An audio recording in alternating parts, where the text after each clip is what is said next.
সন্তানে বাবাকে ডেকে নিয়ে আসলেন।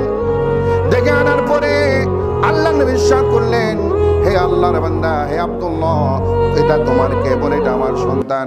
আপনি কি তার সম্পদ যেমন খুশি তেমন খরচ করেন, ব্যয় করেন কিনা? বলে হ্যাঁ, আমি যেমন খুশি তেমন ব্যয় করি, কারণ সে আমার সন্তান। দরবারে একজন সাহাবী আসলো, ইয়া রাসূলুল্লাহ, ইয়া হাবিবাল্লাহ, আমার বাবা তো আমার কষ্টের অর্জনের টাকা যেমন খুশি তেমন খরচ করে ফেলে, ব্যয় করে ফেলে, জায়গা জায়গা দান করে ফেলে, কোনো গুরুত্ব তিনি বুঝে না, আপনি যদি একটু বুঝাতেন। নবীজির চেহারা মোবারক লাল হয়ে গেল, রাগান্বিত হয়ে গেলেন। সাথে সাথে নবীজি বললেন, হে আমার সাহাবীরা, যাও তার বাবাকে ডেকে নিয়ে আসো, তাকে বলে তুমি বসো। সুবহানাল্লাহ বলে আল্লাহ পেয়ে নবী দুইজন সাহাবী চলে গেলেন। ওই সন্তানের বাবাকে ডেকে নিয়ে আসলেন। ডেকে আনার পরে আল্লাহ নবী ইরশাদ করলেন, হে আল্লাহর বান্দা, হে আব্দুল্লাহ, এটা তোমার কে বলে? এটা আমার সন্তান। আপনি কি তার সম্পদ যেমন খুশি তেমন খরচ করেন, ব্যয় করেন কিনা? বলে হ্যাঁ, আমি যেমন খুশি তেমন ব্যয় করি, কারণ সে আমার সন্তান।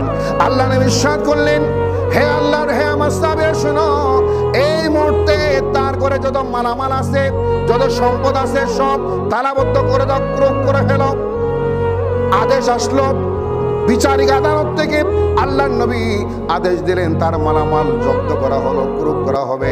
নবী ইরশাদ করলেন, হে আমার সাহাবী, শোনো, তুমি মুসলমান হয়েছো, যত নামাজ পড়ো, যত রোজা রাখো, যত ইবাদত করো না কেন, তুমি যত কিছু হও না কেন, তোমার জান, তোমার মাল, তোমার সম্পদ লে আবিকা, তোমার বাবার জন্য উৎসর্গ। জোরে বলুন সুবহান। আনতা ওয়া মালুকা লি আবিকা। হে আমার সাহাবী, শোনো, শুধু তোমার সম্পদ নয়, তুমি তোমার গোটা জীবন, তোমার আপাদমস্তক, তোমার গোটা জীবন তোমার বাবার জন্য উৎসর্গ, তোমার তামাম সম্পদ তোমার বাবার জন্য উৎসর্গ। আনতা ওয়া মালুকা লি আবিকা, তোমার বাবার জন্য কোনো পার্থক্য নাই, যেমন খুশি তেমন তিনি ব্যয় করতে পারবেন। আমি রাসূল অনুমোদন দিয়ে দিলাম, আল্লাহর পক্ষ থেকে অনুমোদিত হয়ে গেল। জোরে বলুন সুবহানাল্লাহ।